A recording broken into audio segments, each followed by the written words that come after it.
Let's talk public health. Give us your gun safety, gun control platform.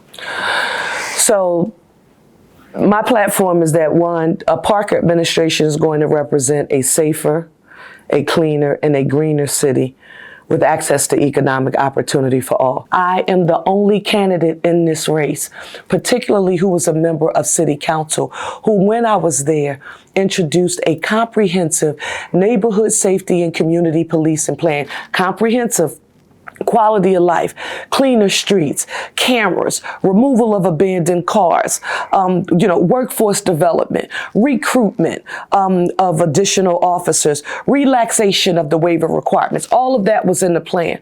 But at the crux of the plan was the call for 300 additional police officers proactively community policing in neighborhoods across the city. What does it look like? Imagine those officers, and I said 300. We have 10 council districts, so that meant 30 per council district. Walking the beat, riding bikes, at parks, rec centers, libraries, on commercial quarters, in neighborhoods, getting to know the people that they were sworn to protect and serve with zero tolerance for any misuse and or abuse of authority. But what about those people who are committing the violent crimes, who think that a sense of lawlessness is being allowed to prevail and it doesn't matter because I'm untouchable? That's what we would have to make sure we address in the city of Philadelphia. And I am going to be unapologetic about it. There will be people who will agree to disagree with me and tell me that we can't have police reform and community policing at the same time.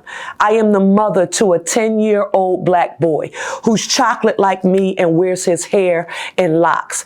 We are now talking about, what is, common news and what happens in black and brown communities when it relates, to the police department misusing and or abusing its authority. I have to have those conversations.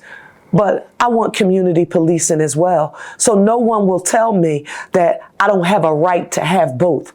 I want my son to be safe. I want him to be safe living and walking and enjoying this Philadelphia life like I have all of my life. Philly born, Philly bred. I'll be a Philadelphian until I'm dead. I didn't move here to run. This is not second residence for me. This is my everything. He has a right to have that too. And I want him to be safe while doing it. But I have to ask, there's another angle, another dimension to this, which is progressive policy. The ones who don't believe that necessarily that further policing or even reformed policing is the answer. And as we've seen, several states have tried to reform, overhaul the way, not necessarily overhaul, but I will say aggressively reform the way they approach policing.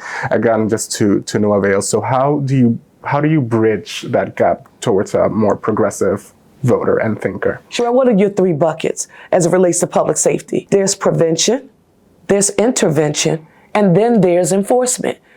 You can't pick and choose which bucket you prefer as the sole decisive factor that will solve our gun violence and or public safety challenge. When I introduced my plan, folks told me I was going to get canceled. I've been chocolate and black all of my life. I grew up in poverty. I grew up on public assistance.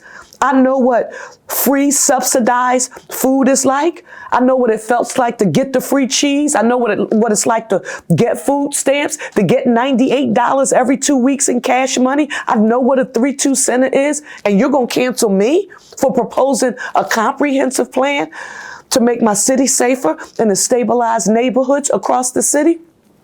Let's have that debate whenever you want to have that debate.